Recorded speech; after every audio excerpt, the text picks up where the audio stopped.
Hey, here's my requisite shout out to Athletic Brewing, my favorite non-alcoholic beer out there.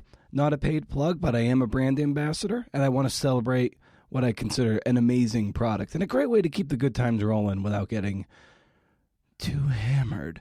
If you head to athleticbrewing.com, use the promo code Brendan020 at checkout, you get a nice little discount on your first order. I don't get any money, and they are not an official sponsor of the podcast. I just get a few points towards swag and beer. Give it a shot. Try the Athletic Light or the Free Wave. They're my personal favorites right now. The actual writing process is terrible. I mean, I do not enjoy writing. I don't understand people who say that writing is fun. I don't find it fun.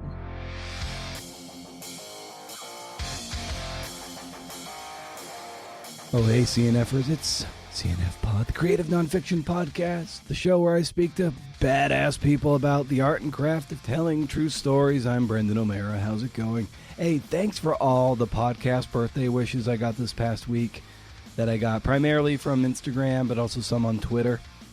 Very nice of you to do that. I'm glad you got to get some birthday cake, a cone hat, some party favors. It was a good time. It's nice to know that the show means something to you out there. And I hope this podcast finds you well. I switched hosting, which is always a terrifying moment. I'm told it won't interrupt how you receive it in whatever podcast app you use. But there could be an issue. And if there is, I'll work on it with the new host and get it up and running so it's seamless. So you still get the juice every Friday. So I'm using Zencaster now. They're looking to do hosting, and they gave me an offer I couldn't refuse. They comped me free hosting, and it has great analytics and such, and good recording interfaces, and the potential to do some video stuff. I'm sort of one of those podcasters who's against video, but you never know. You might have to get with the times. Am I right?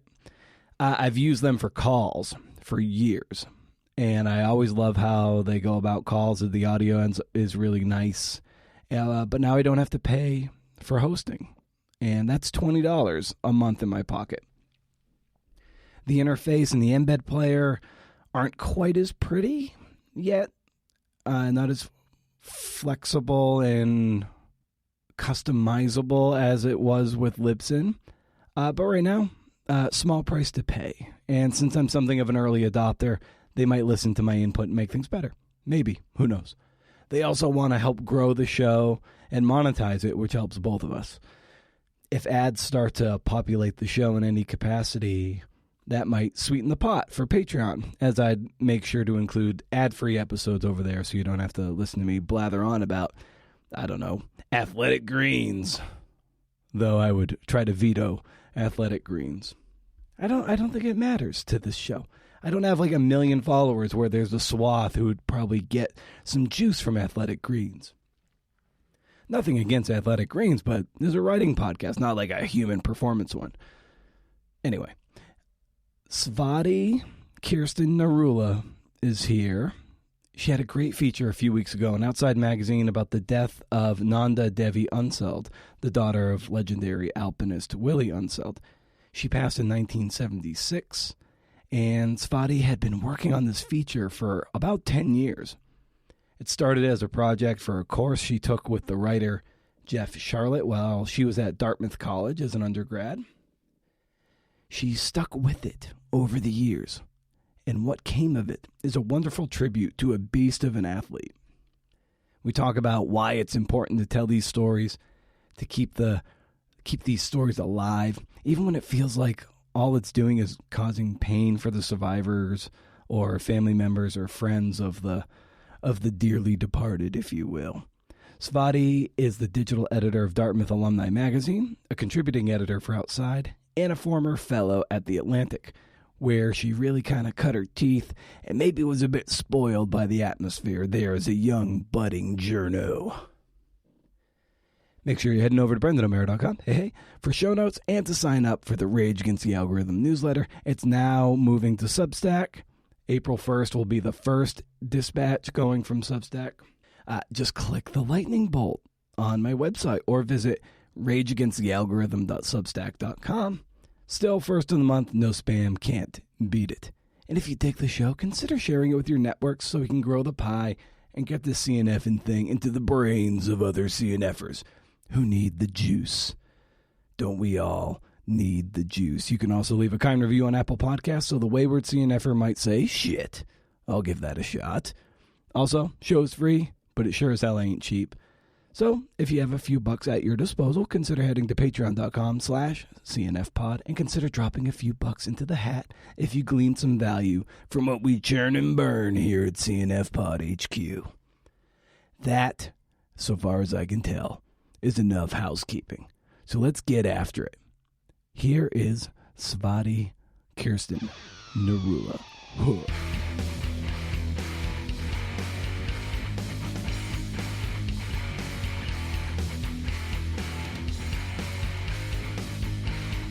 Oh, definitely. And there's so much I didn't know. I mean, I think I would love to go back and do college all over again. And I have too many stress dreams about this. Like I have a lot.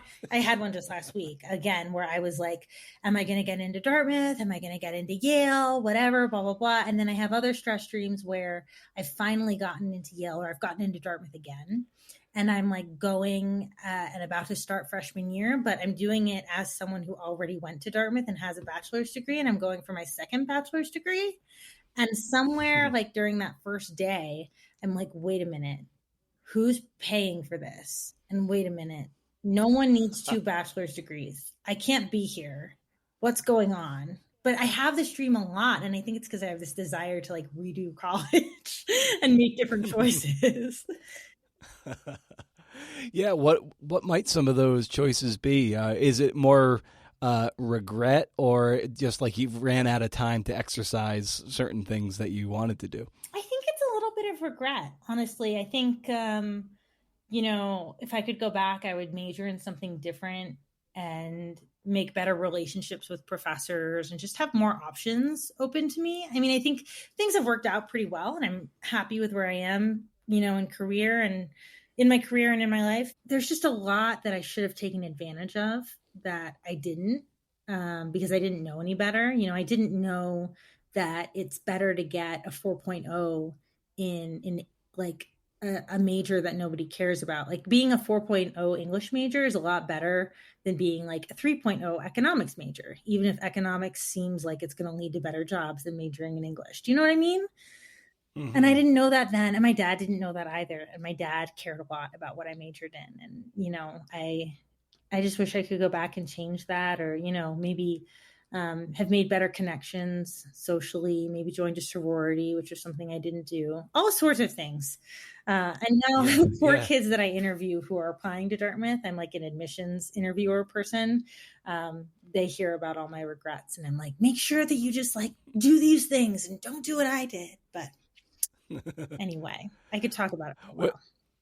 What did you end up majoring in? I majored in government because I convinced my dad that I was going to go, and I convinced myself too. I mean, I did want to be a lawyer and I was interested in going to law school. The thing that my dad didn't know and that I also didn't really know but should have known is that it doesn't matter what you major in. You can go to law school with any major. Like they don't care. But my dad was like, no, you have to major in something practical. And I convinced him that government was practical because it meant I was going to go to law school.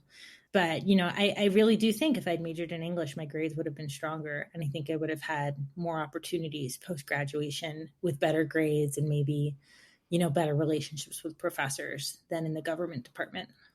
What was the conversation like with your dad when you opted not to go to law school? Assuming you didn't go. Yeah.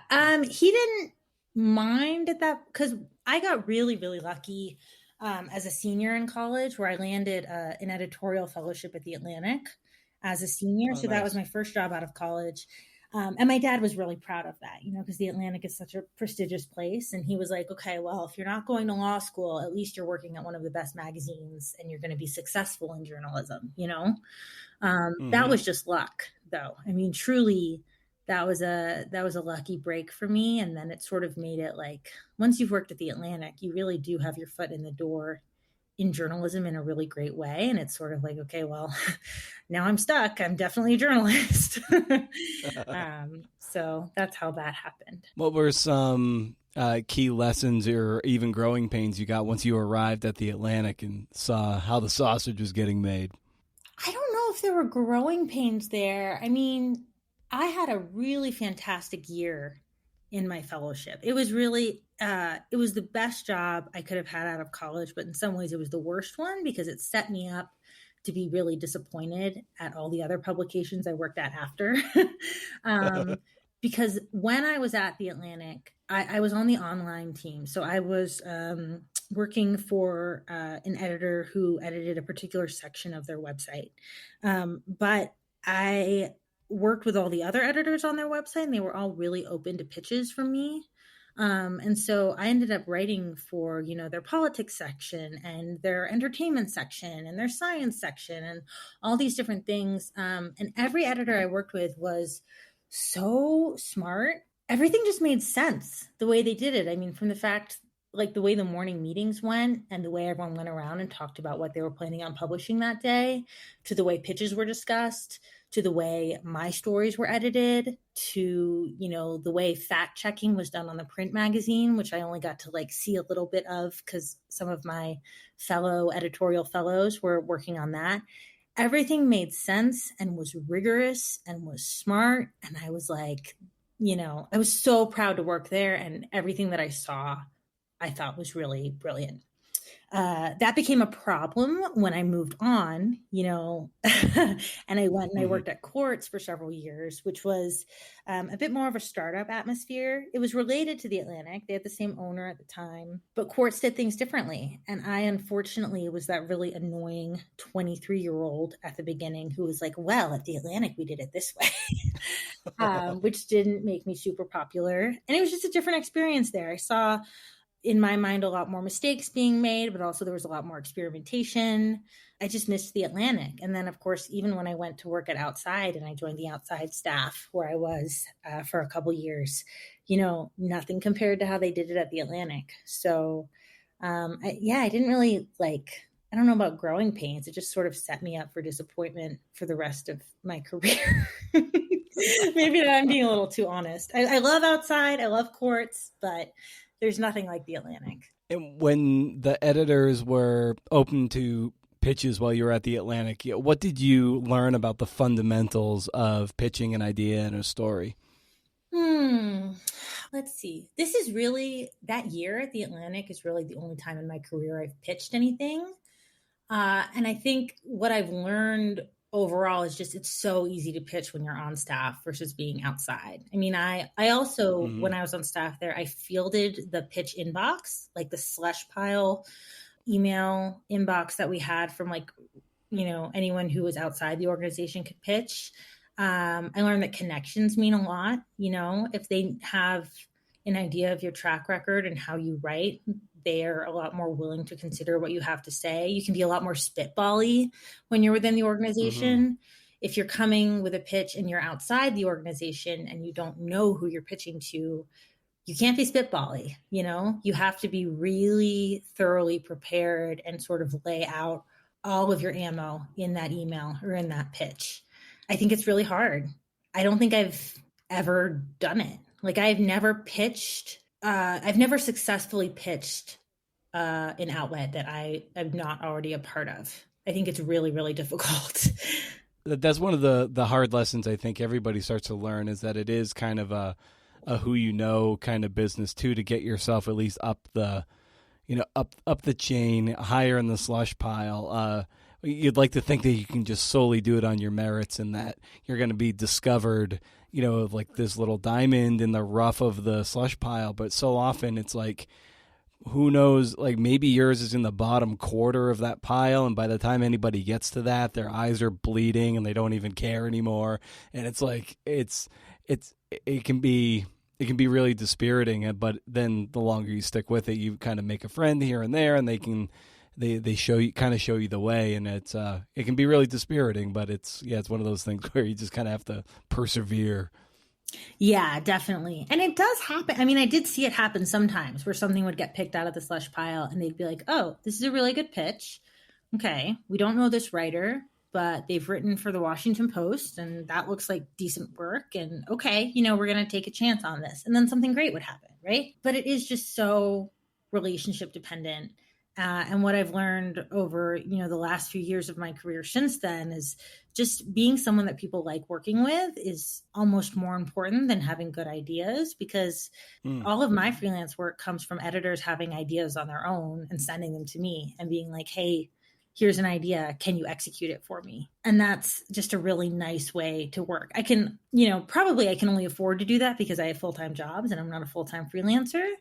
Not probably, definitely, right? If I was a full-time freelancer, I would have to get better at pitching and I would have to deal with that. But I know too, when I'm an editor, sometimes as an editor, it's a lot nicer to come up with a story idea on your own and then reach out to a writer who can handle it, rather than putting out a pitch call and then dealing with pitches, because so many pitches are just, they're not focused, or it's a great idea, but you don't have any proof that the writer can pull it off, et cetera, et cetera. So. What are the day jobs or day job you have that you're able to, thread around your freelancing and not rely on that solely? Yeah. So I'm a full-time editor at Dartmouth Alumni Magazine, which is actually where I had my very first job in journalism, which is funny. When I was a senior at Dartmouth, I had an internship at the Alumni Magazine. And this was when I was just starting to think I might want to work in the magazine world. And it was great. And my boss there was great, taught me a lot. I think he gave me the recommendation that helped me get the job at the Atlantic. And then a few years ago, they were looking for someone. And I thought, Dartmouth Alumni Magazine is a great place to work. I like my boss. He's still there. It's been great.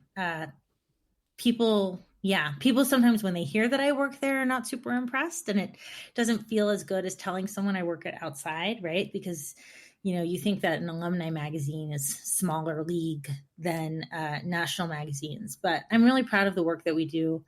And yeah, it's a stable full-time job. So it's pretty good. So I understand that Jeff Charlotte played some sort of a role in this great feature that you wrote for Outside that came out recently. So tell me a little bit about the backstory of your piece here that we're about to talk about. Sure. So I said that, I wish I had majored in English in college. And the truth is I only took one English class in college. And it was the spring of my junior year. And it was taught by Jeff Charlotte. I think it was called Raising the Dead, and it was a creative nonfiction class. I had heard for a while from other people that Jeff Charlotte was this great professor, and if you can take a class with him, you should take it. And I don't remember the English department offering that many creative nonfiction classes, but at the time I had just started getting I was procrastinating on my schoolwork a lot by reading long-form magazine articles. I was just spending a lot of time reading old Outside articles and old GQ and Vanity Fair articles, and starting to think wow, being a long-form magazine writer seems pretty incredible. So this class was kind of the closest I could get to that. And it was called Raising the Dead. So we were learning how to write about dead people. And he gave us an assignment that was to find an old photograph and write 1,000 words about it. And at this time, as a junior in college, I was also starting to think, hey, Outside magazine is like my ideal magazine to write for. What if I try and find an outdoorsy photograph and write something that would be kind of in the realm of what Outside magazine would do? And I remembered my mom telling me about this mountain climber named Willie Unsold, who was one of the first Americans to climb Mount Everest. He directed the Peace Corps in Nepal in the 1960s, which was also when my mom lived in Nepal for a couple of years with her parents. Because they worked for the State Department. And so my mom, as a little girl, had crossed paths with Willie Unsold. And she had seen his jar of toes because he lost 9 toes to frostbite on Mount Everest. And then he kept those toes in a jar with formaldehyde ever after. And apparently he liked showing those to people at dinner parties. Oh my So my God. mom had told me this story, and I thought that my mom had a picture of him somewhere. I thought from like a family picnic or something in Nepal, my mom had a picture of Willie Unsold. So I thought, Willie Unsold doesn't seem to be a well-known guy. Maybe I can find this picture that my mom has of him and I can write 1,000 words about him. And so I called my mom, and my mom didn't have any pictures of him. She's like, yeah, Willie Unsold's great, but I don't have any pictures. So then I just went to Google, and I thought, all right, we're allowed, it doesn't need to be a personal picture. We're allowed to use any picture for this assignment. So I went online to find pictures of Willie Unsold. And one thing that caught my eye was a picture that actually is in this story. If you read my story, and outside there's a picture of Willie and his daughter Debbie, and it's this beautiful black and white portrait of the two of them. And I think it's in the University of Washington Special Collections Library. And I saw that picture and I was like, wow, who is this? Next to Willie. And the caption really explains it all. The caption if you find that picture online, the caption tells you this is Willie Unsold and his daughter Nanda Devi Unsold, and this is March of 1976. And a few months later, they went to climb the mountain she was named after, and then she died. And I was like, whoa, what? And in this picture of Devi, she's just like got this beautiful smile. I don't know if it's a cliche to say that she looks radiant, but she really looked radiant. She had this long blonde hair that kind of reminded me of how my mom looked when she was that age. And she was very much an American girl, but she had this Indian name, right? And I was like, wow, like it's so cool that there's like, this all-American looking person with an Indian name. Because that's something that, I'm half American and I'm half Indian, and growing up with an Indian name, like I told you earlier, like that's been hard for me. Like I have not forgiven my parents for my name. I spent many years wanting to be named Samantha. Yeah. So it was just cool to see this person who looked very confident and had that kind of unique name, but was so clearly American. And obviously the fact that she went and climbed the mountain she was named after and then died was intriguing, and I'd never heard of that. And so I started to do some research about it, and that ended up being my 1,000 word assignment for this class, was just writing 1,000 words about Willie and Devi and how they went on an expedition together to climb her mountain, and she died. This was in June of 2012, or no, the class ended in June of 2012. I think this was probably in March of 2012 when we had that assignment. But then later in the semester, Professor Charlotte asked us to take one of our short assignments we had done and turn it into something bigger. So I chose that one, and I expanded it into like a 3,000 word story. And I started contacting people who had actually been on the expedition where she died. And it turned out that one of them lived in Hanover, New Hampshire, and was also a Dartmouth alum. So I was able to actually meet with him at the town library and talk to him about this and use that for my longer piece.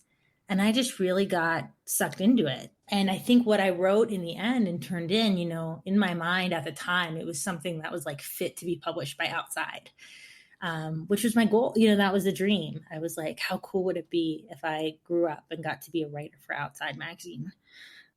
As far as what happened between then and then getting the story actually published, I mean, I sort of thought that was the end of it, and I moved on and, went into my journalism career, but kept that in the back of my mind. The thing that's interesting about this story is like, I'm not the first person to write about it at all. The long story that I wrote for Jeff Charlotte's class leaned heavily on two books as sources. There was a book that a man named John Ruskelly wrote, and John Ruskelly was actually a member of the expedition. And then he wrote a whole book about the expedition that was published in 1987, so 11 years after the expedition. I leaned on that really heavily. And then there was another book that was a biography of Willie Unsold that got in depth, and that was called Fatal Mountaineer by Robert Roper. Both of those books had a lot of good info and details that I sort of, referenced to write my story. And I think because of that, I didn't think it was actually something that could turn into a magazine article, because you can't write a magazine article just by like paraphrasing other people's books, you know, like just regurgitating what's already been said. Yeah, you can't do that. I thought, you know, what I wrote for that class had a little bit of something new to it because I had called Debbie's mother, Jolene, and I had gotten a quote from her. And I talked to Andy, who had been on the expedition and had actually fallen in love with her and was engaged to her. And I'd gotten to know him, and I got his side of the story, and I put that in there a little bit, but it wasn't a lot. So I didn't really think it could ever be a real magazine story. But then when I was on staff at Outside, I joined Outside in 2017 as a social media editor. And in 2018, I actually realized, you know what? Debbie's family is still out there. You know, her brothers are still alive, her sister's still alive, her mom's still alive. And I realized that, you know, when it comes to this story, their voices had really not been heard. And I thought it was just kind of I didn't expect the pitch to really go anywhere. And like I said, I'm not experienced at pitching. I don't pitch stories. I had pitched a feature once before in my career, but this was not something I was used to doing. But it was easy because I was on staff and I was going to be in the pitch meeting anyway, right? We had a features meeting every month at Outside. And I thought, you know what, why don't I just excerpt some of this stuff that I wrote for this college paper? And why don't I make a proposal that I go travel to Olympia, Washington, where the Unsold family lives, and, you know, see if Outside wants me to go interview Debbie's surviving family members and try and put kind of a new spin on this and freshen it up and retell the story, but do it more as a profile of Debbie. And the reason that I was thinking that way was because what I had always wondered ever since I learned about this story and, you know, the two books that I had read and everyone I had talked to, it just felt like Debbie was this unrealistic person. It didn't seem like anyone could actually be that cheerful and that radiant and that lovely. And I think now in hindsight, you know, people are reluctant to talk about a dead person in any other way. But I still thought, you know, maybe I could get some more depth. Maybe I could learn a little bit more about her and what she was really like and what she wanted to do with her life and things like that. It didn't seem like there was a really good, clear picture of who she was as a person in anything I had read. So that was kind of the angle that I proposed. And to my surprise, you know, the editor-in-chief of Outside and all the other editors in the room that day were like, yeah, this is a great pitch. Go for it. Do it. It was really exciting. I remember some people, you know, on staff giving me high fives after that pitch meeting. And I was like, wow, I'm going to write a feature for Outside and it's going to be about this, this story that I've been thinking about for years. And, you know, it's just, you know, it gave me shivers. And I, you know, had time and expenses paid for me to travel to Olympia, meet with the Unsold family and talk to them. That was interesting because they have, how do I say this? I think since Debbie's death, the Unsold family has really been hounded by journalists, and not just journalists, but storytellers of all stripes, because their family is so interesting. And this in particular, this event was so dramatic that, you know, Robert Redford wanted to make a movie about Willie and they wanted to have this play heavily into it. You know, all the books that were written about Willie had this event heavily emphasized. And I think the Unsolds were just a little bit, you know, they had been burned in the past. So getting them to talk to me felt like a big win. I think part of the reason they agreed to talk to me was because I showed up clutching this flyer that they had sent out to their close friends and family after Debbie's death. And it was this lovely memorial flyer that I referenced in the story. And they had sent it to my grandparents because they had known my grandparents all those years ago in Nepal. And I think me showing up and being like, hey, you knew my grandparents. I'm holding this, you know, these beautiful pictures of Debbie. I just want to know about Debbie. I think that made them willing to talk to me. I don't think they opened up to me or trusted me, but they let me into their home and they talked to me for several days and gave me some more info about Debbie's childhood that I really appreciated and was able to bring into the story. Yeah, that, getting that access, given that they had been burned in the past, is really, really tricky. And so you attribute that you had this flyer, and then that gave you a leg up against anybody else who was trying to in some way benefit from, telling that story. I think so. I wonder too if it helps that I was a young woman and not like, a man in his 40s. And that's traditionally been the identity of people who've been writing about this. I don't think they've had many young women come to them wanting to write about it. What sucks is they still felt burned by this. I did not want that to happen, but I've since heard from Debbie's sister, and she's very upset about the story, and other people who are in the story are very upset about it. And I think that's been hard. That's been sad. I understand why. I think there's a lot I can say about why everyone who's in the story is upset about it. I hate it when that happens. And I think for me, something that has guided me as a journalist my whole career is, if the people you're writing about tell you when they see the story, like, yeah, you got this right, that's the highest compliment you can get, right? I'm used to getting that feedback from scientists. Like, one of the most rewarding parts of my career has been science writing, and getting a scientist to say, yeah, you explained this to the public in exactly the right way. Like, that's wonderful. But I also realize that if you're writing about people in power, who need to be held accountable for their actions, you can't expect them to love what you write. And I also think sometimes when you're writing about private individuals and their private lives, they're not going to be happy, not necessarily because you did anything wrong, but rather because all of us as humans, we don't see ourselves clearly. And so the journalist's job is to write about you as they see you. And that's never going to look like what you see when you look in the mirror, And I think that can be really hard. And I think that can be upsetting for people, but it doesn't necessarily mean that the journalist did anything wrong. Does that make sense? Yeah, absolutely. And what were some things that they took issue with? So John Raskelly, who's in the story, was upset because he thought the story painted him as a misogynist. That was the feedback I got from him. I don't think the story did that at all. I think that is an accusation that has been leveled at him by other people over the years. And maybe he's so used to hearing it that it was all he could see in my story.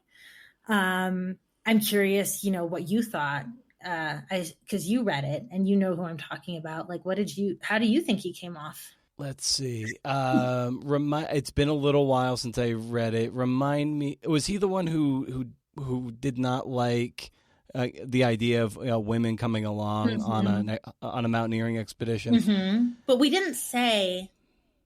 I didn't say in the story that he thought women couldn't climb or anything like that. He had a very specific reason for not wanting a specific woman, Marty, to be on this expedition, and it was because she was in a relationship or had been in a relationship with someone else who was supposed to come, and he thought their emotions were going to be all muddled. That's what he said, and that's what I wrote, and Yeah, that's right. To me, he did kind of come off a little bit, but I understood the logic in a sense that putting like what you're saying, that because of the couple dynamic could throw into danger the expedition, which is very obviously just very inherently dangerous. So I can see where he's coming from, but I also see what you're saying too.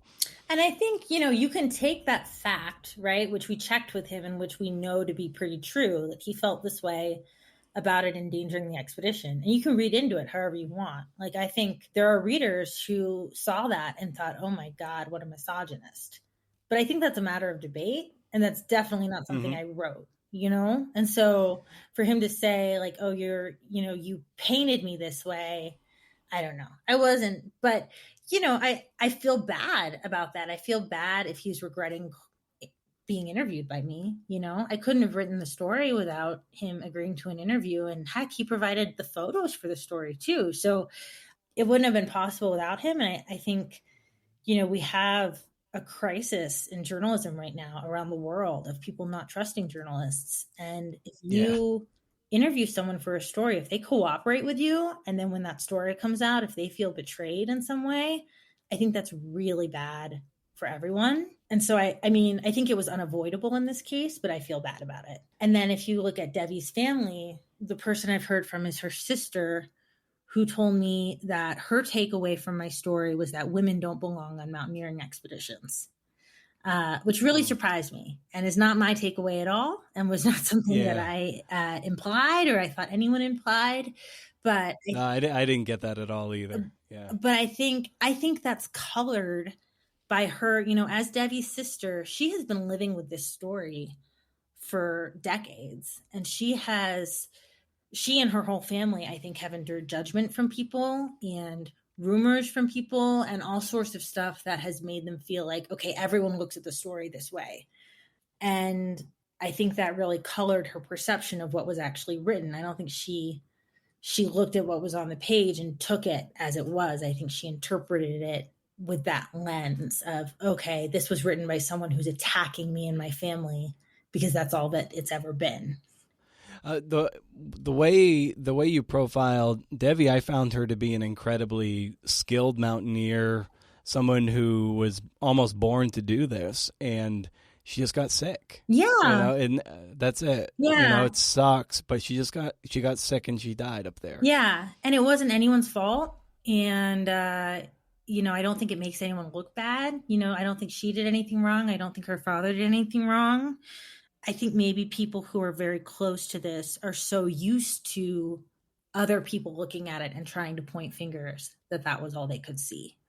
So, but right, and I can see how, like, maybe if you view it through the wrong prism or the wrong lens, you might be like, oh, this is like cautionary tale, women should not be mountaineering, or her father was reckless. Why would you take your young daughter up this very dangerous mountain that hasn't really been summited from a particular path or whatever? And so it's like I can understand where people might be coming from, but as someone totally detached from either camp that might view it a certain way, I saw it for what it is, which I thought you told a wonderful story, and I thought you gave Debbie a tremendous amount of respect. And really, there's no one in this story that I would blame or find unlikable. I thought it was handled extremely well. Thank you so much. I mean, that was the goal, right? But I think it's really important to acknowledge that it caused pain to these people. And I do feel bad about that. And I think also now some of them are asking, well, why did you have to write it anyway?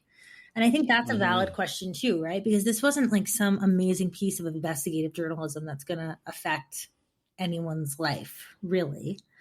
But something I've been thinking about is, you know, why is it valuable to tell people that Debbie existed? Not just Debbie, but Willie, right? Why is it valuable to know that they existed and that they did this and that this is how it turned out? And for me, the thing that just keeps coming back to me is like this documentary called Free Solo. Did you see that movie? I did. Okay. Yep. So for me, what I hope people get from this story is kind of what I got from Free Solo, which is like, oh my God, it is invigorating to know that there are people on this planet who do these things.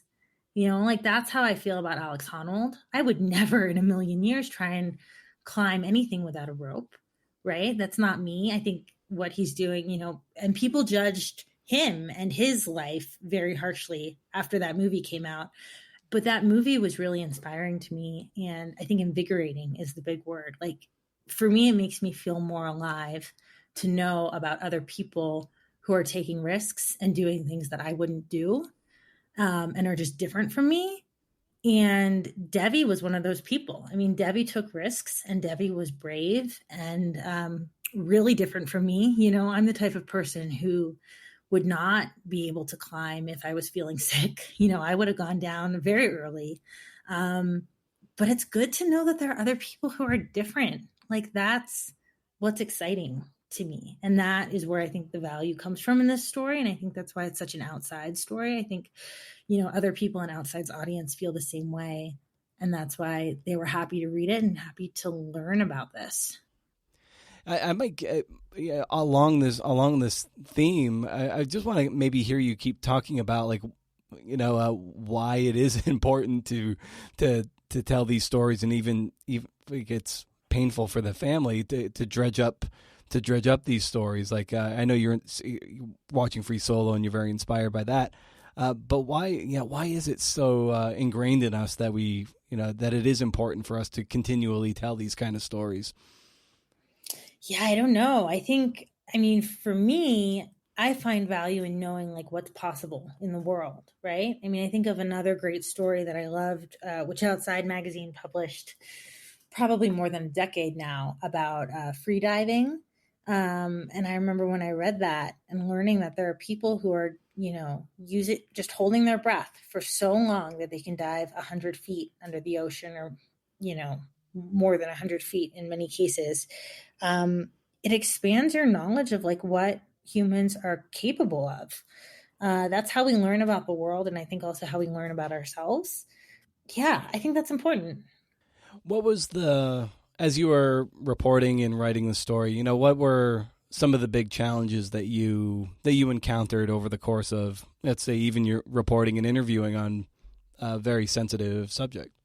I think really the toughest thing, which doesn't have as much to do with the sensitivity of the subject, but rather just how long ago the events happened. A lot of people didn't remember things.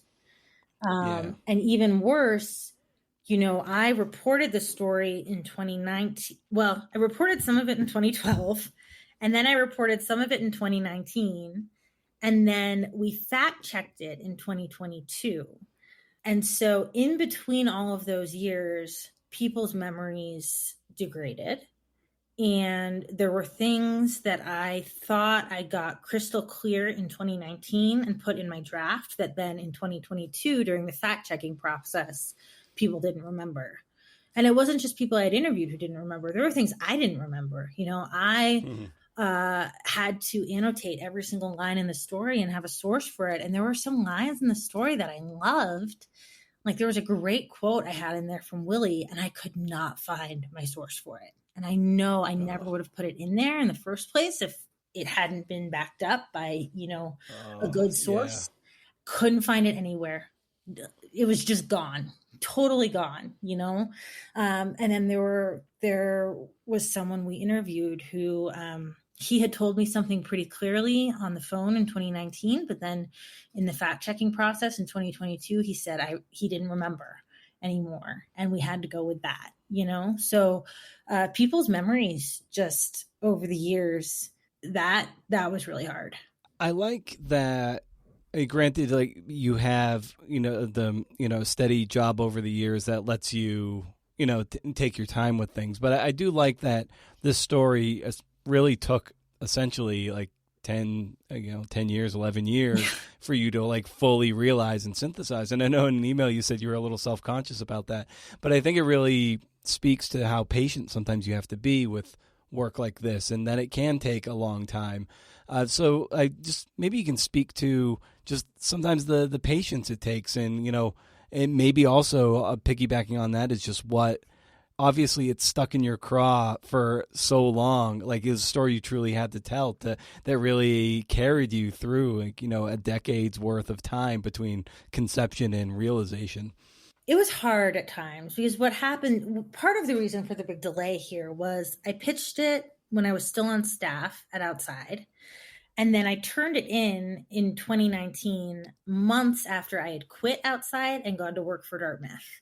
So when I turned it in, my editors at Outside had kind of forgotten about me a little bit and had maybe thought that the story wasn't coming in. And I turned it in and I was like, here it is. And they were like, oh, great. We don't have time to edit this right now, but it's great. We're still crazy about it. Thank you. By the way, when you were on staff, we weren't going to pay you for it because you were on staff, and now you're not on staff. And I guess now we have to pay you something. So let's work that out, Oh, no. And, it was an evergreen story. There was no real time hook here. The reason we published it now was because I had gotten access to the family and other people who were sort of looking back on it with that foggier lens of here's what we remember all these years later. That was part of the angle too. But really, it wasn't super time sensitive. So it didn't need to be published in 2019. So I think what happened was, I filed it My editor started working on it, and then the pandemic hit, and then everyone at Outside, just like everyone everywhere, was just overwhelmed and sort of barely functioning. And this story, because it was evergreen, got put to the side. And I, at first, was very understanding about that. And then I started checking in like every 3 months to be like, hey, what's happening? Do you need anything more from me on this? And I know every freelancer can relate to that, right? Like emailing an editor and hearing nothing back. Yes. And it got to the point where I started trying to ask other people on staff who I was still in touch with, like, hey, have you heard anything? Do you know what's happening with this story? And people kept saying, yeah, I mean, it's like, we know that Chris likes it and we know he's going to publish it. He's not getting to it right now for whatever reason. We don't know why. I gave up on it after about a year. I was like, this is never getting published. I don't know what happened, but whatever.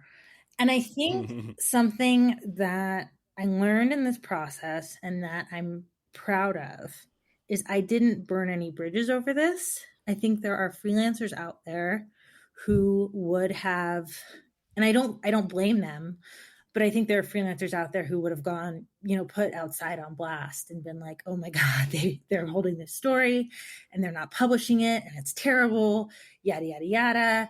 I didn't feel like I could do that because I wanted to keep the door open. I wanted to work with them again, but also they paid me for it. They paid me for it way before, like, in a sense, I felt like I was being ghosted, but they also paid me for it. And I was like, okay, well, at least I've been paid. I don't really know what more I can do. I guess it's just going to sit there and maybe I should let this go. And, this is a story that, has been told before. And, I just maybe need to let it go. But I maintained good relationships with everyone at Outside. I gave them the benefit of the doubt. And I thought, I don't know. And I just kept asking, like, every 6 months, I asked a different person.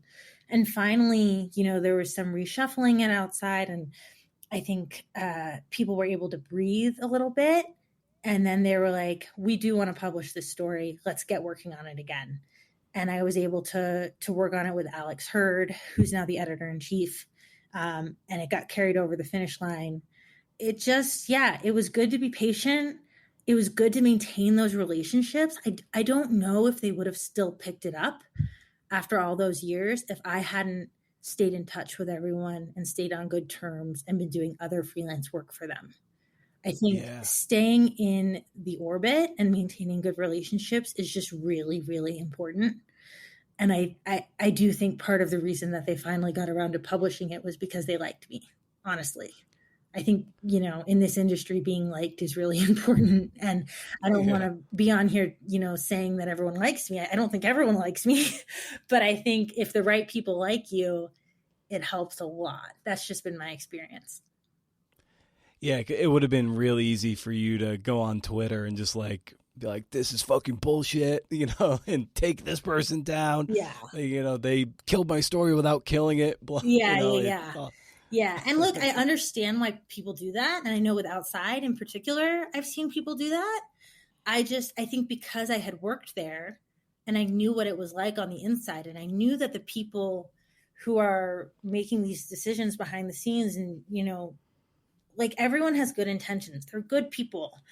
So I didn't feel like I wanted to do that. But I understand how different it is when you're a freelancer, you don't have those relationships and you just feel like you're being taken advantage of. Like, I understand. Now with this story under your belt, what other things are piquing your taste, and what are things you want to pursue in this vein? I'm not sure. I mean, I love writing about mountaineering.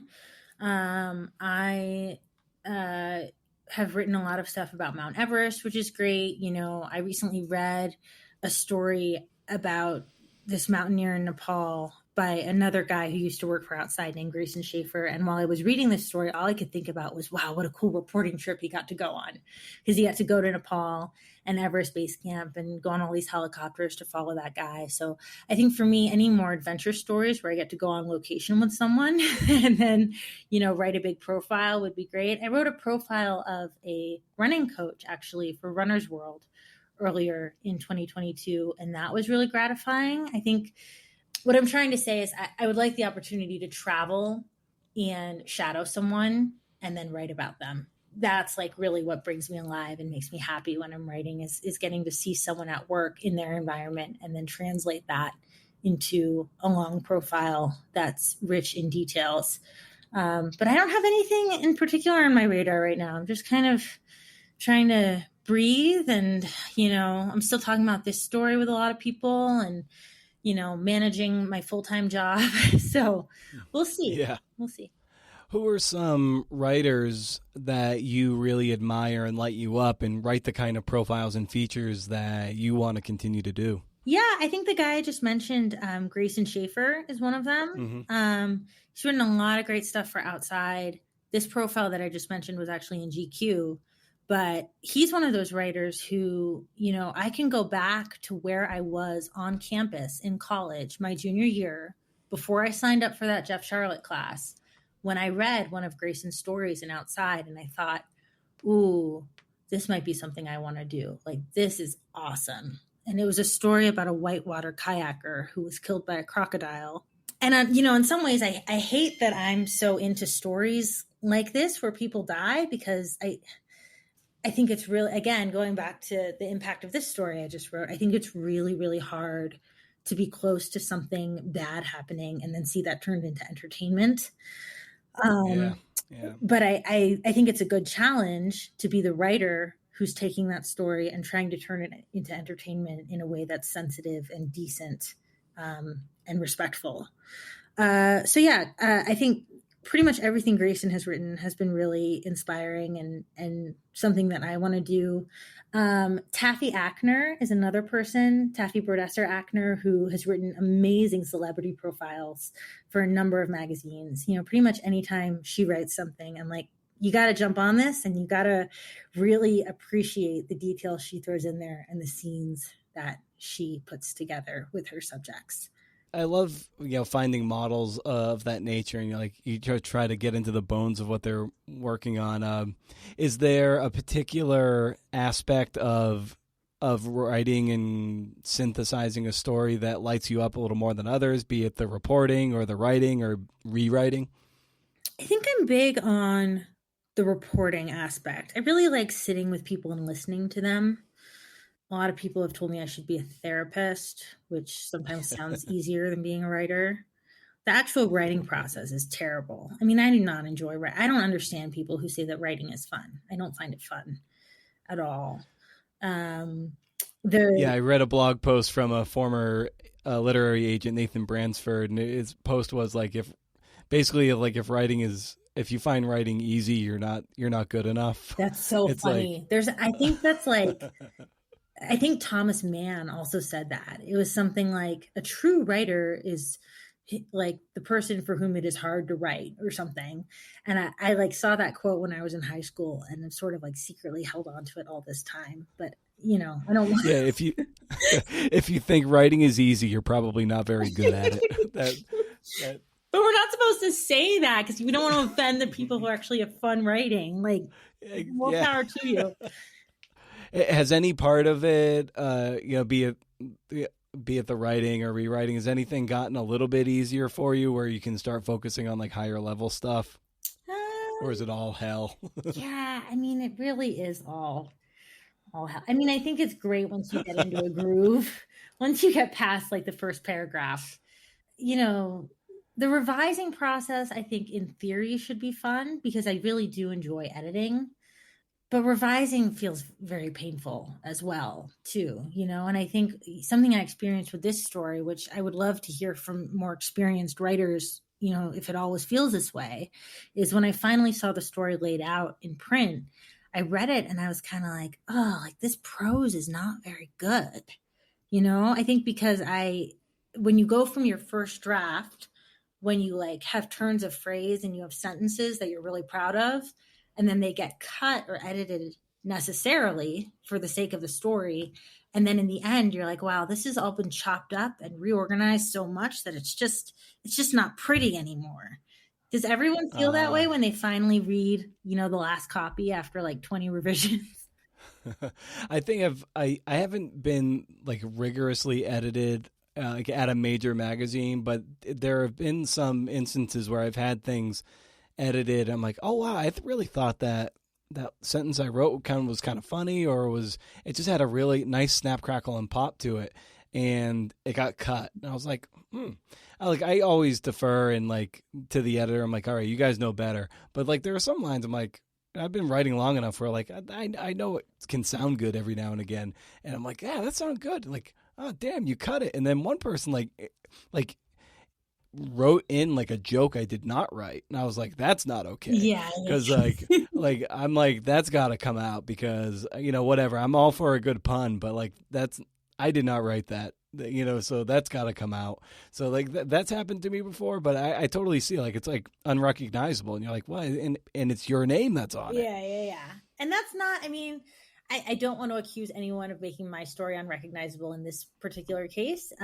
Because it wasn't. I mean, it really, Alex, who ultimately did the line editing, only touched what he needed to touch, which was great. But, in the fact checking process too, we had to make so many little adjustments, because I made my draft would have a statement, and then in the fact checking process, we would be like, oh, we need to hedge this. And then you hedge it, and then the sentence isn't pretty anymore, But it's funny. It goes back to, I had such a great experience being edited at The Atlantic that first year of my career, because those editors never, they hardly ever killed my darlings. Really, they just they only made my writing better, every single one of them who touched my writing, they just made it better.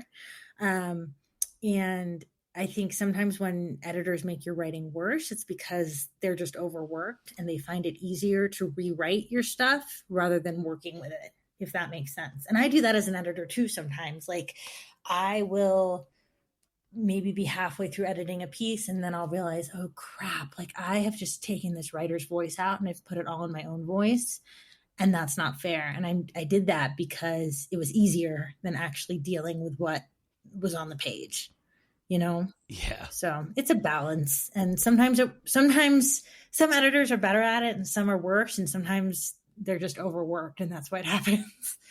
Yeah.